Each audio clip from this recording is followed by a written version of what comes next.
Good morning student, online class में आप सभी का स्वागत है। बीएससी थर्ड पेपर फर्स्ट जो इनऑर्गेनिक केमिस्ट्री है उनके इम्पोर्टेंट प्रश्न की बात करते हैं अपन।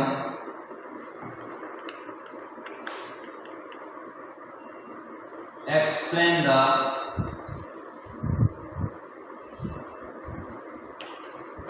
metallurgy of zinc from zinc blend। Zinc की मेटलर्जी जो जिंक ब्लेंड से प्राप्त किया जाता है, इसका जो कोर्स है, कोर्स ऑफ जिंक ब्लेंड जेडएनएस से जिंक को किस प्रकार से प्राप्त किया जाता है उसके बारे में अगर पढ़ते हैं तो देखो, अब मेटलर्जी के अंदर जो स्टेप आता है वो स्टेप आता है सबसे पहले जो भी अयस्क है उस अयस्क को बारीक पीसना, उसको छोटे छोटे टुकड़ों में कन्वर्ट करना। तो सबसे पहले क्या करते हैं, जो धातु है उस धातु के अयस्क को मुख्य रूप से पीसकर छोटे छोटे टुकड़ों में परिवर्तित कर दिया जाता है। तो पहला बिंदु हो जाएगा कन्वर्ट इनटू स्मॉल पार्ट। दूसरा जो है वो है कंसंट्रेशन, धातु का सांद्रण। अब देखो, जिंक सल्फाइड के अयस्क का जो सांद्रण है वो सांद्रण, अब कौन सा अयस्क है, सल्फाइड। और सल्फाइड अयस्क का जो सांद्रण है वो किस विधि द्वारा किया जाता है, जार प्लवन विधि द्वारा किया जाता है, फ्लेम फ्लोटिंग मेथड के द्वारा किया जाता है। जो जार प्लवन विधि है उस जार प्लवन विधि के द्वारा इसका सांद्रण किया जाता है। और जार प्लवन विधि का पूरा विस्तार जो है अपन ने इससे पूर्व जो वीडियो पढ़े थे उस वीडियो के अंदर एक इम्पोर्टेंट क्वेश्चन अपन ने पढ़ा था, जिसमें जार प्लवन विधि का जो वर्णन है वो अपन ने पूरा पढ़ा था। तो इस प्रकार से सबसे पहले उसको छोटे छोटे टुकड़ों में परिवर्तित कर देंगे, फिर जार प्लवन विधि के द्वारा उसका क्या करेंगे, कंसंट्रेशन कर लेंगे, जिससे उसके अंदर अशुद्धियां हैं वो अशुद्धियां सेपरेट हो जाएगी। उसके बाद देखो तीसरा जो स्टेप आता है वो तीसरा स्टेप है रोस्टिंग। जो जिंक सल्फाइड का अयस्क है, सांद्रित अयस्क, उस सांद्रित अयस्क को ऑक्सीजन की उपस्थिति में गर्म करते हैं, तब ZnO परिवर्तित हो जाता है और उसमें से सल्फर डाइऑक्साइड निकल जाती है। इस प्रकार से ये जो अभिक्रिया है इसको किसमें कन्वर्ट कर दिया जाता है, ऑक्साइड में परिवर्तित कर दिया जाता है।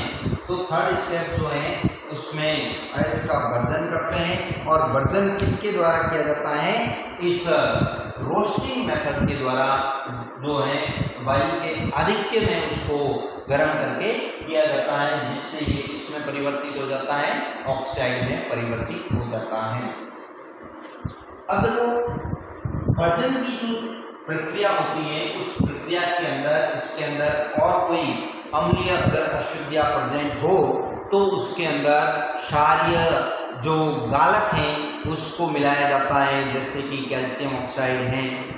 अब जैसे कि सिलिका की अशुद्धियां हैं तो उसके अंदर क्या मिला देंगे, CaO मिला देंगे, कैल्शियम सिलिकेट बन जाएगा, और कैल्शियम सिलिकेट बन जाएगा जिससे जो अशुद्धियां हैं वो अशुद्धियां सेपरेट हो जाती है। तो इस प्रकार से ये रोस्टिंग के बाद चौथा स्टेप जो होता है वो आता है रिडक्शन या फिर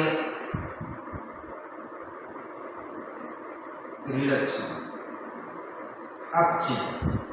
धातु का जो ऑक्साइड है उस धातु के ऑक्साइड का अपक्षय किया जाता है, और अपक्षय के फलस्वरूप धातु जो है वो शुद्ध अवस्था में प्राप्त हो जाती है। यहाँ पर जो ZnO है उसका अपचयन कार्बन कोक के द्वारा और कार्बन मोनोऑक्साइड के द्वारा किया जाता है, जिससे Zn प्राप्त हो जाएगा और CO, ये जो ZnO है उन्हें CO से क्रिया करेगा और बन जाएगा Zn प्लस CO2। इस प्रकार से ये जो जिंक है ये जिंक धातु प्राप्त हो जाती है। तो इसका जो रिडक्शन किया जाता है वो रिडक्शन किसके द्वारा किया जाता है, कार्बन के द्वारा या कार्बन मोनोऑक्साइड जो होता है उसके द्वारा जिंक का किया जाता है, रिडक्शन किया जाता है। और पांचवा स्टेप जो आता है वो आता है प्योरिफिकेशन, शोधन। यहाँ पर जो प्राप्त होने वाली धातु है, ये जो जिंक होता है ये 100% प्योर नहीं होता है, इसके अंदर कुछ अशुद्धियाँ रहती हैं और उस अशुद्धियों को जो दूर किया जाता है वो प्रोसेस क्या कहलाती है, प्योरिफिकेशन कहलाती है। और यहाँ पर जो प्योरिफिकेशन है वो मोस्टली किस विधि के द्वारा किया जाता है, उस विधि का नाम है इलेक्ट्रोलाइसिस मेथड। कौन सा, इलेक्ट्रोलाइसिस मेथड के द्वारा इस धातु का क्या किया जाता है, प्योरिफिकेशन किया जाता है। अब देखो इस धातु के अंदर क्या होता है, इस प्रकार से एक पात्र लिया जाता है जिसके अंदर इलेक्ट्रोलाइट्स भर लिया जाता है। ये इलेक्ट्रोलाइट्स भर लेते हैं, इसके अंदर इलेक्ट्रोलाइट्स भर लेते हैं। इलेक्ट्रोलाइट्स भरने के पश्चात इसके अंदर जो एनोड लगाया जाता है वो एनोड इसी जो अशुद्ध धातु का है वो अशुद्ध धातु का एनोड लगाते हैं।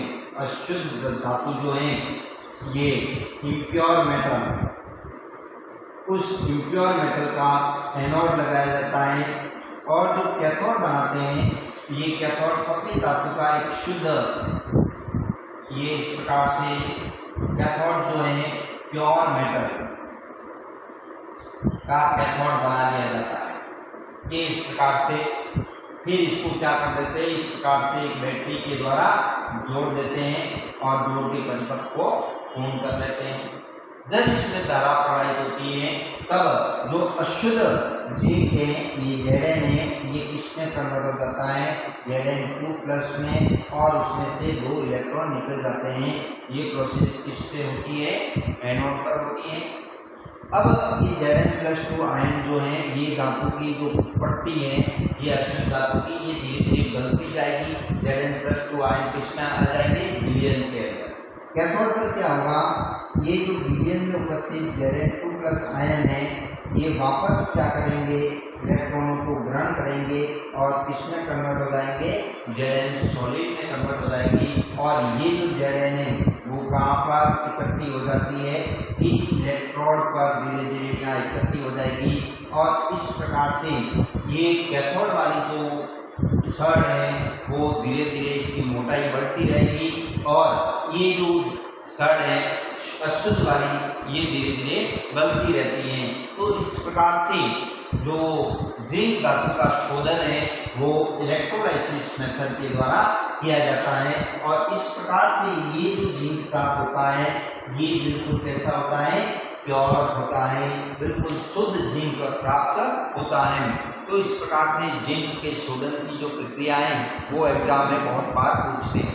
एक और ध्यान रखना, अगर जिंक के स्थान पर कॉपर पायराइटिस, कॉपर की मेटलर्जी अगर पूछा जाए तो भी बिल्कुल ये स्टेप रहते हैं। कॉपर का शुद्धिकरण भी इन्हीं स्टेप के द्वारा किया जाता है। तो ध्यान रखना, अगर जिंक का आए तो भी एज इट इज ये स्टेप हैं और कॉपर का आए तो भी एज इट इज स्टेप हैं। इसलिए आप विशेषकर इस विधि को अच्छी तरह से पढ़ें। Thank you.